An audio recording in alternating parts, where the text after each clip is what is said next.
Welcome to Gudduma&Pudduma channel. Once upon a time, there was a little girl named Julie who lived in a big city.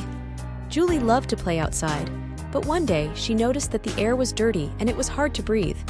She asked her mother why the air was so dirty, and her mother told her that it was because of all the cars and factories in the city.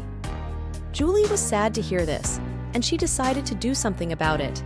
She started by talking to her friends and neighbors about the problem. She told them about how the dirty air was making it hard for her to breathe, and she asked them to help her make the city cleaner. Julie's friends and neighbors were all very supportive, and they all agreed to help her. They started by carpooling to work and school, and they also started walking and biking more often.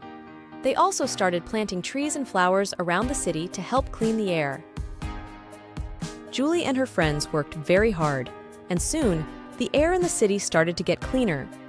Julie was so happy that she had been able to make a difference, and she continued to work hard to keep the city clean.